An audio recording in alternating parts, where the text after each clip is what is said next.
Good afternoon, Chairwomen and members of the committee. My name is Danielle Dean. I represent CompTIA. CompTIA already had someone show up to lobby against this bill, and I already spoke about why I found that to be offensive, because in my opinion, CompTIA does not help people that want to further their careers in IT or repair.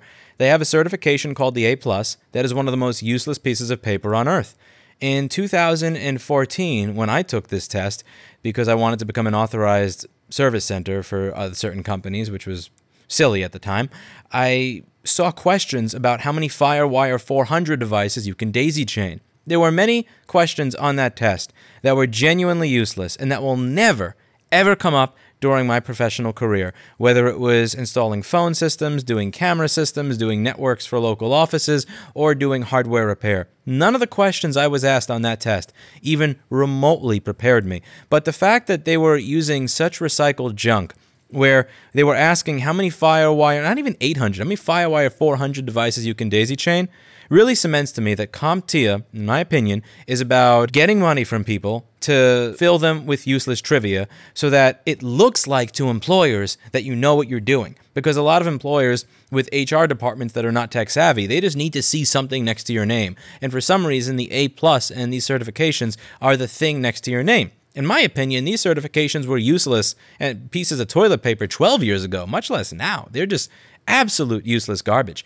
And to see them show up lobbying against a bill that would actually help people get jobs in this industry, help create jobs in this industry, while taking people's money to give them useless pieces of paper that will never help them, is incredibly offensive to me.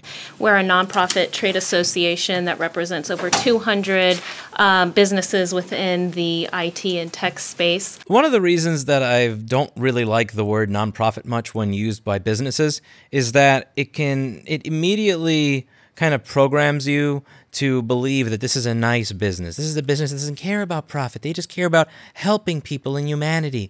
And I don't think that that is always true. I often think that this is ridiculous because when you think about profit, profit is essentially what a business has left over after it's paid all of its expenses. And if one of my expenses is, I don't know, giving a bunch of money to politicians so they vote for things that I want, my opinion, of course, then that means that you're not profitable. So if I run a business and I have $100,000 left over, can I just call myself nonprofit and give $100,000 to a bunch of politicians? Can I simply pad the salary of someone who works at my company and then say that I run a nonprofit company while the janitor makes $180,000 a year? It's manipulative language because it makes you think that this is a company that cares about people, that doesn't care about money. Yet they're still charging over $300 for a useless certification that has not been updated in so long that in 2014 they were asking you how many FireWire 400 devices you can daisy chain. Further, this is the second person from CompTIA that showed up at this hearing.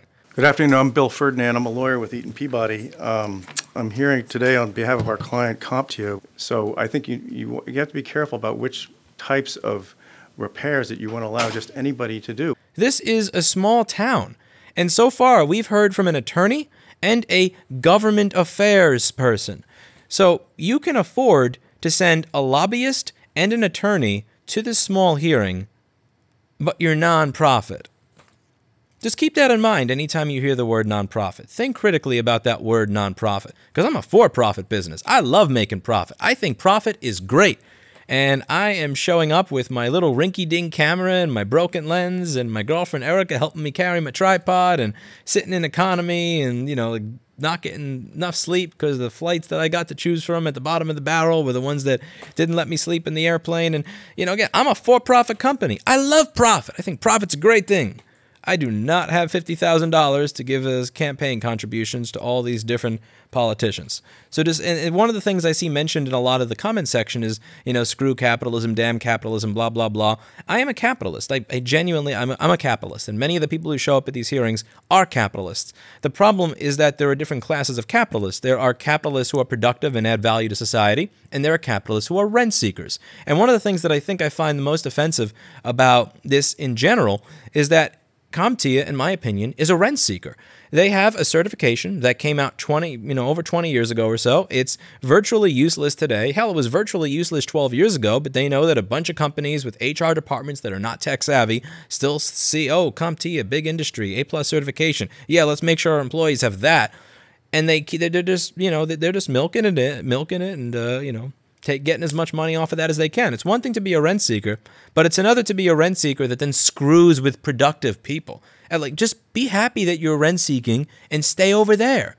But they can't be happy that they're rent seeking and stay over there and just keep making money hand over fist without having to do any real work. They have to actually interfere with people that want to do real work, that want to do data recovery and board repair and all the things that we do that the people that don't learn how to do, that take their crappy certifications. And that's the real problem here. One of the major revenue drivers for us is IT certification. So we help train people up into getting IT jobs. We have a foundation that really works to help hire veterans, women, and people of color to also get into this industry. So it is definitely an issue that we're very passionate about. I won't belabor what you've heard from other people here because we represent such a broad range of companies across the IT and tech industry. I was not surprised to hear that we had people from the boating industry all the way through a variety of other, like the video game association as well, because our members are similarly situated. This isn't just about an iPhone or a computer. The way this bill has been drafted it impacts so many of people in our industry. I want to really focus on the privacy and security concerns for my time. And, we talked about, you heard it before, talking about changing embedded software. You hear about, giving access to the firmware from these companies to these independent repair providers with really no assurances that they're offering these services in a secure manner. So this is starting to get beyond ridiculous, and the way that you can tell that the woman who's speaking up there seems to not have a clue what she's talking about is she's conflating different pieces of criticism. And you heard about this with the embedded firmware, you heard about this with giving access to the firmware, and you never really know if it's being done in a proper way when it comes to customer data. No, the person who was talking about the firmware was the person who is running a John Deere dealership, and his criticism is that the farmer who's trying to fix his own tractor is going to make the tractor go super fast, like from 200 horsepower to 300 horsepower, so he could get, practice himself being a Formula One racer while he's picking up those avocados. His criticism had nothing to do with dealing with customers. That criticism had to do with a farmer who's working on his own tractor, and now she's trying to conflate that criticism that has nothing to do with being customer-facing to now security. And, well, you're giving out the firmware, but you don't making sure that they're secure. You're mixing things together that make no sense, and you don't even realize it. The thing is that's sad here is that she probably doesn't even realize that these two things are unrelated and that she's not even lying, because I don't believe that she has the capacity to understand what she's talking about, to know that what she's saying isn't true. That's the sad part. But nothing in the bill says that there's any assurances that sensitive information is secured or properly handled. Oh no! The bill doesn't require that you handle things in a secure manner. Why is that? Let's read the bill and find out. It says, requirement for original equipment manufacturer to make diagnostic and repair information and parts available. An original equipment manufacturer of digital electronic equipment sold or used in the state shall make available diagnostic and repair information, including technical updates for repairs and updates and corrections to embedded software, to an independent repair provider or an owner. Or an owner. There you go. I, as an owner, have the right to handle my data insecurely. If I want a secure password for my video editing computer, I can have a secure password. And if I want to have my password be 1234 and have a post-it that's on my monitor at home that says password 1234, I'm allowed the freedom to do that because this is America. I don't have to handle my own personal data securely. And if I become a business that deals with customers, now it's not the responsibility of this bill to dictate how I deal with customers. That's the Department of consumer affairs responsibility to set the guidelines for how I deal with customers. So I have a license as an electronic and home appliance service dealer. I paid my licensing fees to the city. I have my fingerprints on file. I answered all their questions regarding my criminal history, and I'm sure they probably did some background checks on me. And then they issue you a book that's over 600 pages that tells you how you deal with customers. That is not mentioned in the bill because it would be redundant to mention it in the bill. The way that businesses deal with their customers in each of these specific industries is set out by the licensing agencies in that state, in that city, in that town. It's not the purview of the bill to say how that is done. And the way that I deal with customer data right now is to the guidelines that are set by the Department of Consumer Affairs in my city. The bill doesn't mention that. The bill also doesn't tell you that you're supposed to clean the toilet seat after you take a piss if you get it on the side. The bill doesn't mention this because it's common knowledge already, because it's mentioned in other areas of both law and society. It would be redundant to mention how to deal with your customers in this bill, because if you have customers, then you are accountable to a licensing agency. And if you do not have customers, then who are the people writing this bill to say that I need to deal with my data in a secure fashion? Again, if I want my password to be 1234 and to have my personal data stored on an FTP server that doesn't require a password on an open network, that's on me. Which manufacturers do require from authorized repair shops. There's no cybersecurity or internal security practice requirements, and there's no vetting and training requirements. So these are major issues. If you're going to provide access to information to these independent repair providers in the same manner that you're offering to authorized repair providers that you've already heard have already invested all of this time, are very engaged in being able to repair these products safely and securely, then this is something that we absolutely care about and wouldn't want to see move forward. So I respectfully, on behalf of CompTIA, oppose this legislation and would be happy to take any questions. Thank you, Ms. Dean. Yeah. Senator Guerin? Thank you, Madam Chair. Thanks for being here. Yeah. Have you been to other hearings in other states? This is my first hearing. Okay. This question is not for you then. Okay. Yeah. Any other questions from the committee? Representative Stetkis. Thank you. So you're communicating with people with industries nationally? Yes, that's right.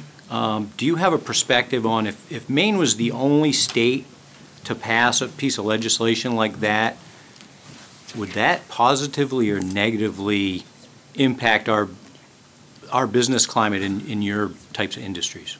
I mean, it's definitely not a good thing for Maine, in our opinion. This is something that we have seen, like was mentioned earlier, last year in 2019, 20 states did consider this legislation, and it didn't even make it out of any chamber. I think one state made it out of committee. So I think overall, as we're having these discussions and we talk to our businesses, and obviously they are very engaged on this issue, it's definitely something that they oppose. Thank you. Mm-hmm. Any other questions from members of the committee? Seeing none. Thank you very much for thank being you. here today. So there's that part where the senator says, how would this affect the business climate and your perspective? And she says, well, yeah, we've definitely seen that this has been bad before. We've seen this. And then I was expecting at that point something along the lines of, well, we've seen that City X passed Y legislation with Z result, but that's not what happened at all. She just simply repeated the exact same talking point. She literally froze herself there and then just, whoops, the tape is out of material. Let's just loop back to the beginning and said the exact same thing that she was saying the entire time. It was kind of boring because therefore I had like a little bit of hope that she was going to actually educate me in something and say, well, in this area of the world, they passed this legislation and it had this result, but nothing like that actually happened. And I just find it really illuminating that CompTIA saw fit to not only send a lobbyist, but also an attorney. And we have to think about this here. I don't mean any shade on Maine when I'm saying this, or in Augusta, but this is a small town. When I went to the airport, there's one employee there. And then when it came time for a flight, then I saw 2 TSA people show up at this airport. This airport was about the size of my new store maybe smaller when I look at the building. This is a small town, and this company saw fit to not only send a lobbyist, but a lobbyist and an attorney. It really is telling. You let me know what you think in the comments down below. And I sincerely hope that the people who watch this stuff will think about this video and what these lobbyists have said with regards to who should be allowed to repair what, like that attorney said earlier in the video. So I think you have to be careful about which types of repairs that you want to allow just anybody to do when thinking about giving CompTIA money for any sort of certification.